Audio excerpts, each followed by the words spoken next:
बिस्मिल्लाहिर्रहमानिर्रहीम, अस्सलाम वालेकुम। Earn with Fahad Ali YouTube channel में मैं आपको खुशामदीद कहता हूँ। फ्रेंड्स, आज का जो टॉपिक है वो बहुत ज़्यादा इंपॉर्टेंट है और अगर आप चाहते हैं अमेज़ॉन से कुछ अर्निंग करना और अमेज़ॉन पे अगर आप जाने का सोच रहे हैं या बिजनेस प्लान करने का सोच रहे हैं तो 5 ऐसी चीज़ें मैं आपसे शेयर करने जा रहा हूँ जिसकी बिहाफ पे आप अपना अमेज़ॉन का जो सेलर अकाउंट है वो अप्रूव करवा सकते हैं।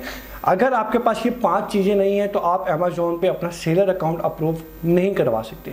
तो फ्रेंड्स, सबसे पहली जो चीज़ है, और मैं आपको ये भी चीज़ साथ साथ बता दूं, ये जो 5 चीज़ें ये बहुत इंपॉर्टेंट हैं और अगर इसमें से एक भी कैटेगरी में आप फॉल नहीं करते हैं, एक भी चीज़ आपके पास मिस होती है तो आप अमेज़ॉन पे नहीं जा सकते हैं। और अगर आप फिर भी जाना चाहते हैं तो उसका जो मेथड है वो भी मैं आपसे लास्ट में शेयर करूँगा। तो फ्रेंड्स, सबसे पहले तो अमेज़ॉन पे जाने के लिए आपके पास अपना आईडी कार्ड होना ज़रूरी है। आईडी कार्ड यानी कि आपका जो आइडेंटिफिकेशन कार्ड होता है वो, अगर आप पाकिस्तान से बिलोंग कर रहे हैं, किसी भी कंट्री से मेरी ये वीडियो देखी जा रही है तो आपके पास अपना आईडी कार्ड की जो है वो होना चाहिए और आपकी एज जो है वो 18 प्लस होना चाहिए। जब आपकी एज 18 प्लस होगी तो ऑटोमेटिकली आपका आईडी कार्ड आपका बना होगा। तो पहले नंबर पे आपके पास जो है आईडी कार्ड होना ज़रूरी है। उसके बाद दूसरे नंबर पे जो बहुत इंपॉर्टेंट चीज़ है और वो मैक्सिमम लोगों की नहीं बनी होती, मेरी भी नहीं बनी, वो है पासपोर्ट। आपके पास पासपोर्ट होना चाहिए। अगर आपके पास पासपोर्ट नहीं है तो आप अमेज़ॉन के ऊपर नहीं जंप कर सकते हो। पासपोर्ट होना ज़रूरी है। और प्लस इसमें ये चीज़ें मैं आपको इजाफा कर रहा हूँ, सम टाइम ऐसा होता है कि हमारे पास जो हमारा अपना मोबाइल फ़ोन होता है, हम लोग क्या करते हैं, पासपोर्ट को सामने रखा और क्लिक कर दिया और उनको जो है वो पिक्चर भेज दी। तो आपने ये गलती जो है वो आपने नहीं करनी। आपने क्या करना है, अमेज़ॉन पे जब आपने ये पासपोर्ट भेजना है तो पासपोर्ट को आपने स्कैन करवाना है, ना कि आपने किसी मोबाइल से पिक्चर भेजनी है। और जब वो स्कैन कर रहा होगा तो आपने उसको बताना है कि जब आप इसको स्कैन करोगे तो कंप्यूटर उससे इसकी रेजोल्यूशन पूछता है। तो रेजोल्यूशन जब वो 600 dpi पासपोर्ट की जब आपने स्कैनिंग करवानी है तो आपने 600 dpi की रेजोल्यूशन रखवानी है। 600 dpi एक ऐसा फॉर्मेट है जहाँ पे फुल मतलब अल्ट्रा HD जिसको आप कह सकते हो, हाई रेजोल्यूशन पिक्चर या स्कैनिंग कह सकते हो, तो वो होती है। इस 600 से कम भी होती है लेकिन आपने 600 पे करवानी है अपनी पासपोर्ट की स्कैन जब आप इसको स्कैन करवेंगे।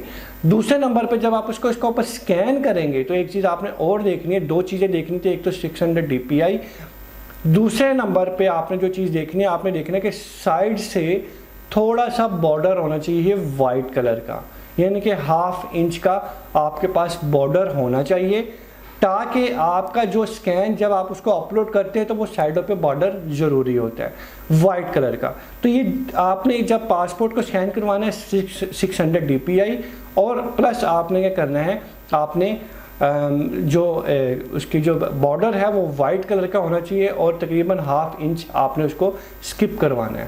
थर्ड नंबर पे जो पॉइंट है मेरा वो ये है कि आपने जो एड्रेस मेंशन करना है, जो आपका जो एड्रेस होगा, जो भी आपका बिजनेस का एड्रेस होगा या जहाँ पे भी आप बिजनेस कर रहे हैं, जो भी आपका एड्रेस है वो आपने बिल्कुल करेक्ट करना है, वो बिल्कुल आपने ठीक देना है। क्योंकि अमेज़ॉन अब पाकिस्तान में आ गई है तो इसका मतलब ये नहीं है कि आप 2 नंबरी लगाएं और अपना अकाउंट बनाएं और पैसे कमाएं। नहीं, हमने अगर अमेज़ॉन को यहाँ पे गवर्नमेंट इन्वॉल्व है और अगर अमेज़ॉन यहाँ पे आ गई तो इसका मतलब ये है कि हमने इससे लॉन्ग टर्म प्लानिंग करनी है, लॉन्ग टर्म अर्निंग करनी है। इसके साथ फ्रॉड आपने नहीं करना, ठीक है।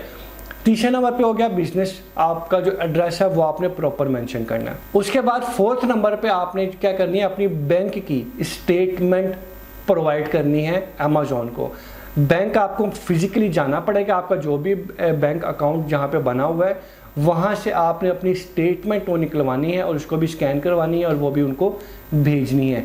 5th नंबर पे आपने अपना जो बिजनेस, जहाँ पे आप बिजनेस कर रहे हो, जो कि आपकी बिजनेस आईडी है, FBR आईडी है, जहाँ पे आप टैक्स पे कर रहे हो, जितनी भी इंफॉर्मेशन है बिजनेस आईडी शेयर एलिमेंट, वो भी आपने इनको प्रोवाइड करनी है। अब ये जो 5 चीज़ें हैं ये इम्पॉर्टेंट है, इसमें से एक भी चीज़ मिस हुई तो आप काम नहीं कर सकते हो। और अगर आपको कोई भी इंफॉर्मेशन चाहिए हो, आप मुझे इस वीडियो के कमेंट्स बॉक्स में SMS कर सकते हो। मैं इंशाल्लाह विद इन 2-3 आवर्स में आपको रिप्लाई करूँगा। प्लस अब बात आती है कि अगर आपके पास इनमें से कोई एक चीज़ रह जाती है तो आपने करना क्या है, फिर आपने कोई भी चीज़ अमेज़ॉन को अपनी नहीं भेजनी, उस पर्सन की भेजनी है, उस रिलेटिव की भेजनी है, उस फ्रेंड की भेजनी है, उस कोलीग की भेजनी है कि जिसकी इन्फॉर्मेशन ये पांचों अवेलेबल हो। तो फ्रेंड्स, आपको ये वीडियो कैसी लगी? नए हैं तो इस चैनल को ज़रूर सब्सक्राइब कीजिएगा। Earn with Fahad Ali YouTube channel को ज़रूर सब्सक्राइब कीजिएगा, क्योंकि यहाँ पे सिर्फ और सिर्फ सच की बात की जाती है। कमेंट्स करें, वीडियो अच्छी लगी हो तो कमेंट्स करके बताइएगा, लाइक करिएगा, इसमें कोई टैक्स नहीं लगता, मेरी हौसला अफजाई ज़रूर हो जाती है। मिलेंगे इंशाल्लाह नेक्स्ट वीडियो में। Thank you so much. अल्लाह हाफिज़।